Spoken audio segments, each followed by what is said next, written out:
தமிழ்நாட்டினுடைய டெல்லி பிரதிநிதி கிட்டத்தட்ட சென்ட்ரல் மினிஸ்டர், சென்ட்ரல் கேபினெட்டுக்கு இணையான ஒரு பொறுப்பு. அந்த பொறுப்பிற்கு தமிழக வெற்றி கழகத்துல தகுதி வாய்ந்த ஒருத்தர் கூட இல்லையா? கர்நாடகால இருந்து ஒரு ஜனநாயகன் படத்துடைய தயாரிப்பாளரை, ஒரு கன்னடரை தமிழ்நாட்டுடைய பிரதிநிதியாக போற அளவுக்கு தரம் தாழ்ந்து போச்ச தமிழ்நாடு. இந்த 6ல 10 வர வாய்ப்பு இருக்கு. கிட்டத்தட்ட மதிமுக இன்னும் 2-3 எம்எல்ஏ பேசிக்க 10 6 எத்தனை தொகுதியில் ஏன் 18 வந்தா கூட அத்தனை தொகுதி இடைத்தேர்தலில் நாம் முயற்சி போட்டி போடும். நிச்சயமாக இந்த களத்துல அண்ணன் சீமான் அவர்கள் நிக்கணும் அப்படிங்கிற குரல் அதிகமாயிருக்கு.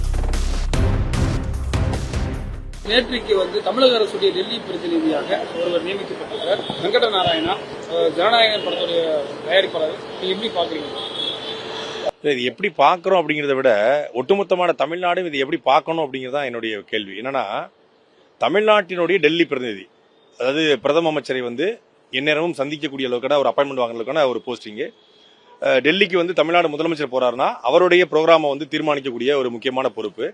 அது மட்டும் இல்லாமல் தமிழ்நாட்டுக்கும் டெல்லிக்குமான இணைப்பு பாலமாக இருக்கக்கூடிய ஒரு பொறுப்பு. டெல்லி இருக்கக்கூடிய தமிழ்நாடு இல்லத்தை கட்டுப்படுத்தக்கூடிய ஒரு பொறுப்பு. டெல்லி இருக்கக்கூடிய தமிழ்நாடு இல்லத்திலையும் செக்ரட்டரியேட்லயும் அவருக்கு ஒரு அறை கொடுக்கப்படும். கிட்டத்தட்ட சென்ட்ரல் மினிஸ்டர், சென்ட்ரல் கேபினெட்டுக்கு இணையான ஒரு பொறுப்பு. அந்த பொறுப்பிற்கு தமிழக வெற்றி கழகத்துல தகுதி வாய்ந்த ஒருத்தர் கூட இல்லையா? தமிழ்நாட்டை சேர்ந்த இப்ப தமிழக வெற்றி கழகத்தில் 2 கோடி தொண்டர்கள் சொல்றாங்க. அந்த 2 கோடி தொண்டர்களை ஒருத்தர் கூட டெல்லி பிரதிநிதியாக இருக்க தகுதியே கிடையாதா? கர்நாடகால இருந்து ஒரு ஜனநாயகன் படத்துடைய தயாரிப்பாளரை, ஒரு கன்னடரை தமிழ்நாட்டுடைய பிரதிநிதியாக போற அளவுக்கு தரம் தாழ்ந்து போச்ச தமிழ்நாடு. ஏற்கனவே இந்த பொறுப்புக்கு ஐயா ஜக்கையன் இருந்திருக்காங்க, ஐயா தலவாய் சுந்தரம் இருந்திருக்காங்க, திமுக சார்பாக ஏகேஎஸ் விஜயன் இருந்திருக்காங்க. எல்லாமே தமிழ்நாட்டை சார்ந்தவர்கள். அந்த கட்சியின் பிரதிநிதி தான் போடுவாங்க. அப்ப நான் கேட்கிறேன், தாவேக்கான தகுதியான யாருமே இல்லைன்னு சொல்லி நினைச்சிட்டு விஜய் முடிவு பண்ணிட்டாரா? இது விஜய்க்கு தெரிஞ்சு நடக்குதா இல்ல விஜய்க்கு தெரியாம நடக்குதா? இந்த பொறுப்பு மட்டும் கிடையாது. விஜய் அவர்களுடைய தனிப்பட்ட செயலாளராக அவருடைய மேனேஜர் திரு ஜெகதீஷ் பழனிசாமி நீங்க நியமிக்கப்படுறாரு. இந்த அரசாணை வெளியிட்டு கிட்டத்தட்ட 45 நாளாவது. அவர் விஜய் அவருடைய பிறந்தநாள் வாழ்த்து சொல்லும் போதுதான் அவர் இந்த மாதிரி தனிப்பட்ட செயலராக நியமிக்கப்பட்டதே வெளியே வருது. அதே போல திரு ஜான் ஆரோக்கியசாமி விஜய் அவருடைய அரசியல் ஆலோசகர் நியமிக்கப்பட்டிருக்காரு. அரசாணை வெளியிடப்படல. திரு விஷ்ணு ரெட்டி விஜயனுடைய அரசியல் ஆலோசகர் பொது நிகழ்ச்சி அதை அவரை நியமிச்சிருக்காங்க. அந்த அரசாணை வெளியே வரல. ஆனா 2 பேருக்கும் இந்த பசுமை சாலையில, அதாவது கிரீன்வே சாலையில 2 பேருக்கும் வீடு ஒதுக்கப்பட்டிருக்கு. செக்ரட்டரியேட்ல 2 பேருக்கும் தனி அறை ஒதுக்கப்பட்டிருக்கு. விஜய் அவர்களுடைய முதலமைச்சர் அறையில 2 பேரும் எப்போதும் இருக்காங்க. இந்த விஷ்ணு ரெட்டிக்கும் ஜான் ஆரோக்கியசாமிக்கும் தலைமைச் செயலகத்துல என்ன வேலை?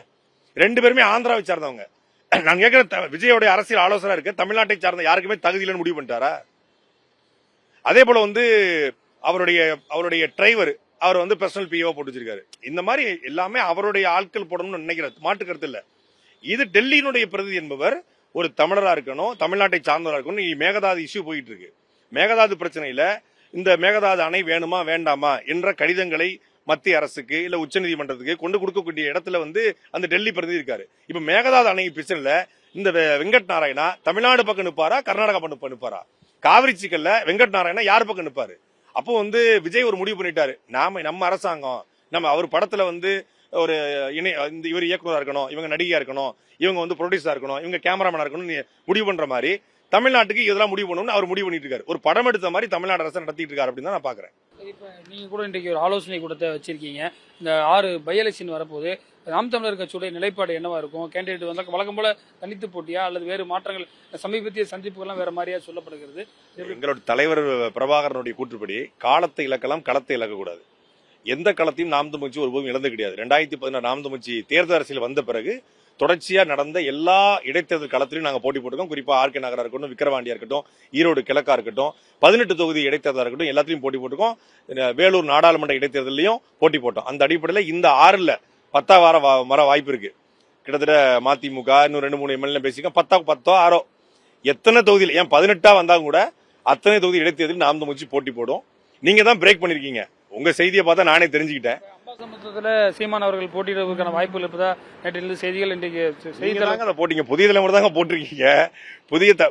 தமிழ்நாட்டு அடுத்த தலைமுறைக்கு புதிய தலைமுறை கொண்டு போய் சேர்த்திருக்கீங்க. நாம் தமிழர் கட்சியினுடைய தலைமை சீமானவர்கள் இந்த களத்துல களம் காண்கிறார் என்பவரை பொதுக்குழு கூட்டி அண்ணன் சீமானவர்கள் விரைவில் அறிவிப்பாங்க. நிச்சயமாக இந்த களத்துல அண்ணன் சீமானவர்கள் நிக்கணும் அப்படிங்கிற குரல் அதிகமாயிருக்கு. அது கட்சிக்குள்ளேயும் சரி, பொதுவெளியிலும் சரி. அண்ணன் சீமான் இன்னொரு 4 வருஷம் காத்திருக்க வேண்டாம். அசம்பிளி நாங்க பார்க்கும்போது 12 கட்சிகள் இருக்காங்க.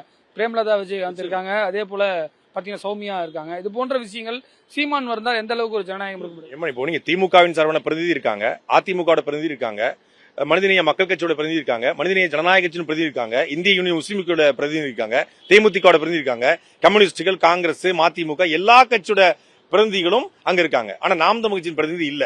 அப்ப நாம் தமிழ் கட்சி சட்டசபைக்கு போனா என்ன பேசும்? இந்த சட்டசபைக்குள்ள யார் யாரோ இருக்காங்க, நம்ம அதை குறை சொல்ல விரும்பல, யார் யாரோ இருக்காங்க. மரியாதைக்குரிய அண்ணன் நாராசா கூட வந்து ஒரு வார்த்தை பதிவு பண்ணியிருந்தாரு, அண்ணாவும் ராஜாஜி இருந்த இடத்துல யார் யாரோ இருக்காங்கன்னு சொல்லியிருந்தாங்க. அது போல யார் யாரோ இருக்காங்க. அப்போ ஒரு ஜனநாயக குரலாக இந்த ஆளுங்கட்சி எதிர்த்து பேசுவதற்கான ஒரு குரல் தேவைப்படுது. இன்னொரு 4.5 வருஷம் 5 வருஷம் அண்ணன் சீமான் அவர்கள் காத்திருந்து 2031 வென்று சட்டசபைக்கு போறதுக்கு இப்போதுமே இருக்கணும் அப்படிங்கிற குரல் வந்து தமிழ்நாடு முழுக்க ஒலிக்க ஆரம்பிச்சிருக்குது. நாம் தமிழ் கட்சிகளையும் ஒலிக்க ஆரம்பிச்சிருக்கு. பொது வேட்பாளர் என்ற ஒரு கருத்து முன்வைக்கப்படுகிறது. ஒருவேளை பொது வேட்பாளர் திமுக உள்ளிட்ட கட்சியில் ஆதரவு தந்தால் அது வந்து நாம் தமிழர் எப்படி ஏற்றுக்கொள்ளும்? இல்ல, அது அண்ணன் தலைமை சீமான் அவர்கள் தான் முடிவு செய்யணும். பொது வேட்பாளராக அறிவிக்கிறாங்களா இல்ல பொது வேட்பாளராக நிக்க முடிவு பண்றாங்களா அப்படின்னு அந்த பார்வைக்குள்ளே நாங்க போகல. இந்த களத்துல சீமானுடைய குரல் ஒலிக்கணும் சட்டசபைக்குள்ள அப்படிங்கிறது என்னுடைய கருத்தும் கூடாது. அது அண்ணன் சீமான் எப்படி முடிவு பண்றாருங்கிறத விரைவில் அறிவிச்சிருவாரு. பேசிட்டு இருக்கிற தருணத்துல திமுக கூட்டணியிலிருந்து மதிமுக வெளியேறி விட்டது என்ற ஒரு அவங்க பொதுக்குழு ரெசல்யூஷன் வந்திருக்கு. இது திமுக எப்படி பாக்குறீங்க? நாம் தமிழர் கட்சி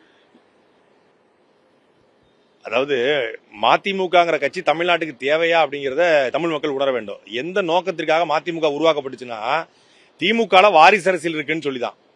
திமுக வாரிசு அரசியல் இருக்குன்னு சொல்லி உருவாக்கப்பட்ட கட்சி இன்னைக்கு தன்னுடைய மகன் துரை வைகோவுக்கு அமைச்சர் பதவி வாங்கணுங்கிறதுக்காகவே இன்னைக்கு திமுக கூட்டில இருந்து வெளியே வருது. அது ஒரு வாரிசு அரசியல் கட்சியா மாறிடுச்சு. இன்னொன்னு, வாரிசு அரசியலை எதிர்க்கிறேன்னு சொல்லி மரியாதைக்குரிய தமிழக முதலமைச்சர் விஜய் சொல்றாங்க. குடும்ப ஆட்சியை ஒழிப்பேன், வாரிசு அரசியலை ஒழிப்புங்கிறாரு. கருணாநிதி, அதுக்கப்புறம் கலைஞர், அதுக்கப்புறம் வந்து ஸ்டாலின், அதுக்கப்புறம் உதயநிதி ஸ்டாலின், இது வாரிசு அரசியல்னா வைகோக்கு அப்புறம் அவர் மகன் துரை வைகோ வாரிசு அரசியல் இல்லையா?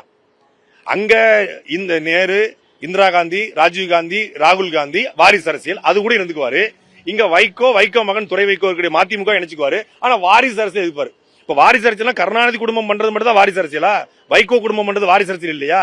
இப்ப இது ஒரு முரண்பாடுடைய மூட்டை. எல்லா கட்சியிலும் ஊழல் பண்ணா விட மாட்டேன், என்ன பண்ணுவீங்க? என் கட்சியில சேர்த்துக்குவேன். வாரிசு அரசியல் பண்ண விட மாட்டேன், என்ன பண்ணுவேன்? என் கட்சியில சேர்த்துக்குவேன். பனையூர்ல பெரிய வாஷிங் மிஷின் வச்சு எல்லாத்தையும் எடுத்துக்கிட்டு இருக்காப்ல. விஷயங்கள் குறித்து விரிவாக நம்மிடம் பகிர்ந்திருக்கார் புதிய தலைமுறைக்காக ஒளிப்பதிவாளர் கேசவனுடன் ரமேஷ்.